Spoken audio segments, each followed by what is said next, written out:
সংবাদ সবাইকে স্বাগত জানাচ্ছি। আমি ফিরোজ তোহা। শুরুতেই সংবাদ শিরোনাম।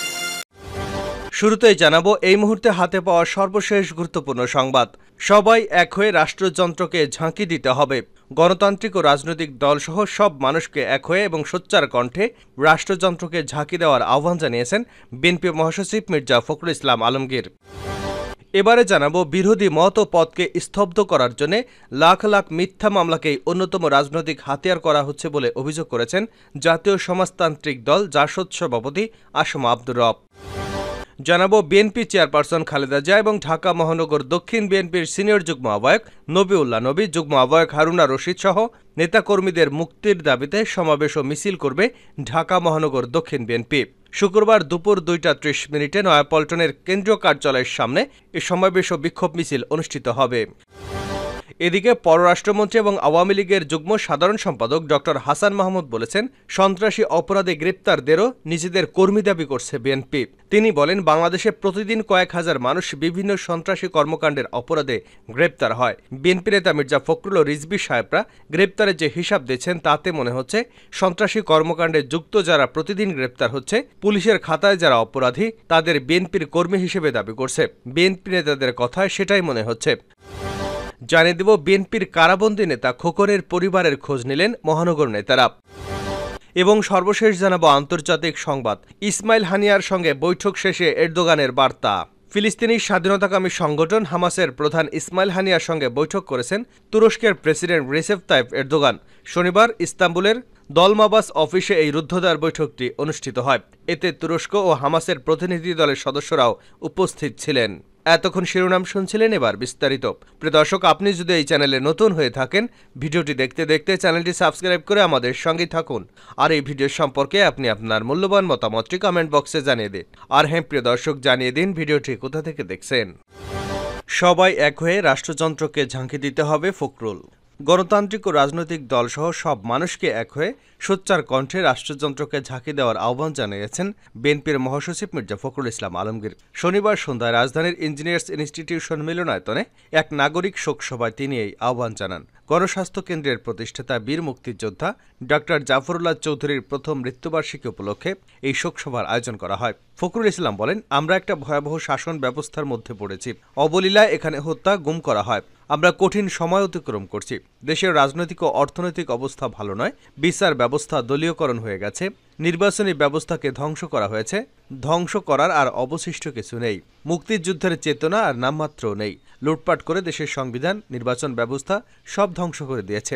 বিএনপি মহাসচিব বলেন, রাজনৈতিক অর্থনৈতিক সংকট ভয়াবহভাবে আমাদের আক্রমণ করেছে। এর থেকে বেরিয়ে আসার জন্য আমরা হাত পা ছুটছি। যারা রাজনীতি করি, কর্মী আছি, তারা বিভিন্নভাবে চেষ্টা করছি। নিগৃহীত ও নির্বিচারভাবে নির্যাতিত হচ্ছি। নেতাকর্মীরা জীবন দিচ্ছেন, তারপরেও দানবকে সরানো যাচ্ছে না। তিনি আরও বলেন, এজন্য প্রয়োজন জাতীয় ঐক্যবদ্ধ হওয়া। যারা দেশকে ভালোবাসেন, যেসব রাজনৈতিক দল গণতান্ত্রিক একটা ব্যবস্থা তৈরি করতে চান, তাদেরকে এক হয়ে সোচ্চার কণ্ঠে রাষ্ট্রযন্ত্রকে ঝাঁকি দিতে হবে। তবেই বীর মুক্তিযোদ্ধা ড জাফরুল্লাহ চৌধুরীর স্বপ্ন বাস্তবায়িত হবে। ড জাফরুল্লাহ চৌধুরীকে নিয়ে মির্জা ফখরুল ইসলাম বলেন, তিনি আমাদের একজন অভিভাবক ছিলেন। ছাত্র জীবন থেকেই তাকে জানতাম। আজীবন বিপ্লবী একজন মানুষ ছিলেন। তিনি নিজেই একজন বিপ্লব। সেই মানুষটিকে কখনো কোনো বিষয় নিরাশ হতে দেখিনি, পরাজিত বোধ করতে দেখিনি। পরিবর্তনের জন্য সবসময় তরুণদের দিকে ছুটে গেছেন। বীর মুক্তিযোদ্ধা ড জাফরুল্লাহ চৌধুরী আজীবন যুদ্ধ করে গেছেন। একটা নতুন পৃথিবী চেয়েছিলেন। সেই লক্ষ্যেই তিনি গণস্বাস্থ্য কেন্দ্র প্রতিষ্ঠা করেছিলেন। সত্য ও ন্যায় প্রতিষ্ঠার জন্য তিনি আজীবন লড়ে গেছেন। সুজনের সম্পাদক ড বদিউল আলম মজুমদার বলেন, অকুতোভয় ড জাফরুল্লাহকে দেশের জন্য প্রয়োজন ছিল। তিনি সত্যের পক্ষে ছিলেন, দেশের পক্ষে ছিলেন। মানুষের মুক্তির জন্য আজীবন লড়াই করে গেছেন। দেশের মুখোশধারী মুক্তিযোদ্ধার বাইরে তিনি প্রকৃত মুক্তিযোদ্ধা ছিলেন। মিথ্যা মামলাকেই রাজনৈতিক হাতিয়ার করা হচ্ছে আসম রব। বিরোধী মত ও পথকে স্তব্ধ করার জন্য লাখ লাখ মিথ্যা মামলাকে অন্যতম রাজনৈতিক হাতিয়ার করা হচ্ছে বলে মন্তব্য করেছেন জাতীয় সমাজতান্ত্রিক দলের সভাপতি আসম আব্দুর রব। বিএনপি নেতাকর্মীদের বিরুদ্ধে কোনো মামলা রাজনৈতিক নয়। প্রধানমন্ত্রীর এই বক্তব্যের প্রতিক্রিয়ায় শনিবার বিবৃতিতে এমন মন্তব্য করেন জেএসডি সভাপতি। বিবৃতিতে তিনি বলেন, দণ্ডবিধি বা অন্য কোনো স্পেশাল আইন বা বাংলাদেশের সংবিধানের কোথাও রাজনৈতিক মামলা করার বিধান নেই। রাজনীতি কোনো অপরাধ নয়। এর জন্য রাজনীতিবিদদের নামে রাজনৈতিক মামলা দায়েরের বিধান সরকারের বা রাষ্ট্রের কোনো আইনে নেই। সরকারের সর্বোচ্চ পদ থেকে এ পর্যন্ত ভিত্তিহীন বক্তব্য গ্রহণীয় নয়। রাজনৈতিক মামলার নামে অতীতে কোনো মামলা ছিল না, বর্তমানেও নেই এবং ভবিষ্যতেও থাকবে না। রাজনীতিবিদদের কণ্ঠস্বর জনগণের কণ্ঠস্বর হিসেবেই উদ্ভাসিত হওয়া উচিত, শাসকের কণ্ঠস্বর হিসেবে নয়। রব বলেন, সরকার প্রধানের এই বক্তব্যের ভোটাধিকার এবং গণতন্ত্রের লড়াইয়ে জড়িতদের বিরুদ্ধে নতুন করে মিথ্যা মামলা দিয়ে কারাগারে বা মামলার বেড়াজালে আবদ্ধ করার মাধ্যমে তাদের দুর্দশাকে চিরস্থায়ী করার অভিপ্রায় প্রকাশ পেয়েছে। তিনি বলেন, আইনের অপপ্রয়োগে রাষ্ট্রের কর্তৃত্ব নস্যাৎ হওয়ার ঝুঁকিতে পড়ে এবং পরিশেষে রাষ্ট্র ধ্বংস হয়। জেএসডি সভাপতি বলেন, অতীতে আওয়ামী লীগ সভানেত্রী সুনির্দিষ্ট মামলার সম্মুখীন হয়ে কারাগারে ছিলেন, কিন্তু পরবর্তীতে সেসব মামলা থেকে তিনি খালাস পেয়ে গেছেন। অতীতকে মনে রাখাই রাজনীতিবিদদের ঐশ্বর্য। তিনি বলেন, এই সরকার ক্ষমতাকে দীর্ঘায়িত করতে রাজনৈতিক প্রতিহিংসায় বিরোধী দল ও মতের মানুষকে অগণিত মিথ্যা মামলা দিয়েছে, তা প্রজাতন্ত্রের সবাই অবগত। বিএনপি নেতাকর্মীদের ফৌজদারি মামলায় আসামি করে পুলিশ নিজেই বাদী এবং সাক্ষী হয়ে দণ্ড প্রদানে যে প্রক্রিয়া চালু করেছে তা নজিরবিহীন, বেআইনি ও সভ্যতা বিরোধী। আসমা রব আরও বলেন, ক্ষমতার পালা বদলে ভবিষ্যতে যেন প্রতিহিংসার বশবর্তী হয়ে বিরোধী দলের নেতাকর্মীদের হত্যা, গ্রেপ্তার, কারাগারে প্রেরণ, মিথ্যা মামলায় অভিযুক্ত করা না হয়। সব নাগরিকের জন্য সাম্য, আইনের সমতা ও মানবিক মর্যাদা সুরক্ষার ভিত্তিতে ন্যায় বিচার নিশ্চিত করা হয়, সেটাই হবে মুক্তিযুদ্ধের মাধ্যমে অর্জিত রাষ্ট্রের প্রতি সবার কর্তব্য। খালেদার মুক্তির দাবিতে ঢাকায় সমাবেশ করবে বিএনপি।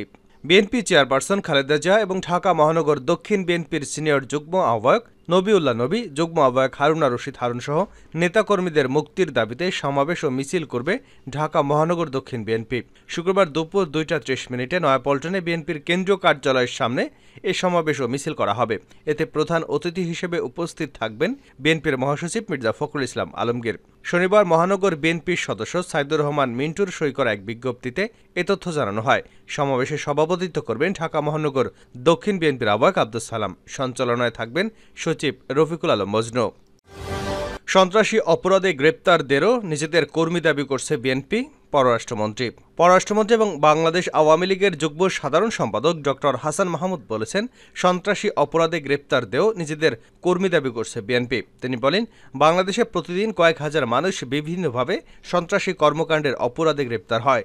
বিএনপি নেতা মির্জা ফখরুল ইসলাম আলমগীর ও রিজভী সাহেবরা গ্রেপ্তারের যে হিসাব দিচ্ছেন তাতে মনে হচ্ছে সন্ত্রাসী কর্মকাণ্ডে যুক্ত যারা প্রতিদিন গ্রেপ্তার হচ্ছেন, পুলিশি খাতায় যারা অপরাধী তাদের বিএনপি কর্মী বলে দাবি করছে। বিএনপি নেতাদের কথায় সেটাই মনে হচ্ছে। শনিবার সন্ধ্যায় চট্টগ্রাম নগরীর পলো গ্রাউন্ড মাঠে Chittagong women chamber of commerce and industry আয়োজিত 14তম আন্তর্জাতিক উইমেন এসএমই এক্সপোর উদ্বোধন অনুষ্ঠানে প্রধান অতিথির বক্তব্যে সাংবাদিকদের প্রশ্নের জবাবে মন্ত্রী এসব কথা বলেন। তিনি বলেন, বিএনপি কোনো নেতা কিংবা কর্মীর বিরুদ্ধে কোনো রাজনৈতিক মামলা দেওয়া হয় না। তাদের বিরুদ্ধে যে মামলাগুলো হয় সেগুলো গাড়ি পোড়ানো, পুলিশ এবং জনগণের উপর হামলা সহ নানা সন্ত্রাসী কর্মকাণ্ডের মামলা। এই সমস্ত মামলায় তারা গ্রেপ্তার হয়েছেন, তাদের বিরুদ্ধে আদালতে মামলা বিচারাধীন। সরকার চোরাবালিতে দাঁড়িয়ে আছে, বিএনপির এমন বক্তব্যের বিষয়ে সাংবাদিকদের প্রশ্নে হাসান মাহমুদ বলেন, আমরা চোরাবালির উপর দাঁড়িয়ে আছি, এটা গত 15 বছর ধরে শুনতে পাচ্ছি। চোরাবালিটা এত শক্ত যে তাদেরকে আরও বহু বছর অপেক্ষা করতে হবে। বিএনপি নিজেদের দলটাকে টিকিয়ে রাখার জন্য গতানুগতিক কিছু কর্মসূচি পালন করেছে উল্লেখ করে পররাষ্ট্রমন্ত্রী বলেন, গাড়ি যখন বসে যায় তখন সেটির ব্যাটারি মাঝে মধ্যে স্টার্টে রাখতে হয়। বিএনপিও পুরনো গাড়ির মতো বসে গেছে, বসে যাওয়াতে তারা গাড়ি স্টার্টে রাখার জন্য মাঝে মধ্যে দলটাকে স্টার্ট দেয়, সেজন্য কিছু গতানুগতিক কর্মসূচি পালন করে তারা। জানাবো আন্তর্জাতিক সংবাদ। ইসমাইল হানিয়ার সঙ্গে বৈঠক শেষে এরদোগানের বার্তা। ফিলিস্তিনি স্বাধীনতাকামী সংগঠন হামাসের প্রধান ইসমাইল হানিয়ার সঙ্গে বৈঠক করেছেন তুরস্কের প্রেসিডেন্ট রিসেপ তাইপ এরদোগান। শনিবার ইস্তাম্বুলে দলমাবাস অফিসে এই রুদ্ধদ্বার বৈঠকটি অনুষ্ঠিত হয়। এতে তুরস্ক ও হামাসের প্রতিনিধি দলের সদস্যরাও উপস্থিত ছিলেন। খবর ডেইলি সাবার। বৈঠকে তারা মূলত গাজা এবং ফিলিস্তিনের ভূখণ্ডে ফিলিস্তিনিদের উপর ইসরায়েলি হামলা, গাজায় পর্যাপ্ত ও নিরবিচ্ছিন্ন মানবিক ত্রাণ সহায়তা প্রদান, মধ্যপ্রাচ্যে টেকসই শান্তি প্রতিষ্ঠার উপর জোর দিয়েছেন। প্রেসিডেন্ট এরদোগান বলেন, ফিলিস্তিনিদের ঐক্যবদ্ধভাবে কাজ করতে হবে, এটাই হবে ইসরায়েলের প্রতি তাদের সবচেয়ে শক্তিশালী জবাব। ইসরায়েলি অপপ্রচার ঠেকিয়ে ফিলিস্তিনিদের সম্পর্কে সত্য ও তাদের ন্যায্য অধিকার সম্পর্কে বিশ্ব সম্প্রদায়কে আরও বেশি করে জানাতে হবে। এর আগে শনিবার এরদোগানের সঙ্গে সাক্ষাৎ করে ইস্তাম্বুলে আসেন হামাস নেতা ইসমাইল হানিয়া। গত 7 অক্টোবর ইসরায়েল গাজায় অভিযান শুরুর পর এটি হামাস প্রধানের ইস্তাম্বুল সফর। এছাড়া তিনি এমন এক সময় তুরস্ক সফর করছেন যখন পাল্টাপাল্টি হামলা ঘিরে ইরান ও ইসরায়েলের মধ্যে চরম উত্তেজনা বিরাজ করছে। পশ্চিমা সামরিক জোট ন্যাটোর সদস্য হলেও গাজায় ইসরায়েলের হামলায় কট্টর সমালোচক মুসলিম দেশ তুরস্ক।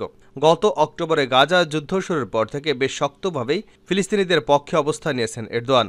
এছাড়া প্রায় প্রতিদিন ইসরায়েল ও দেশটির প্রধানমন্ত্রী বেনিয়ামিন নেতানিয়াহুকে তুলোধনা করছেন তিনি। একই সঙ্গে ইসরায়েলকে নিঃশর্ত সমর্থনের জন্য পশ্চিমাদের নিন্দাও করছেন তিনি। পাশাপাশি তেল আবিবের উপর বাণিজ্য নিষেধাজ্ঞা আরোপ করেছে আঙ্কারা।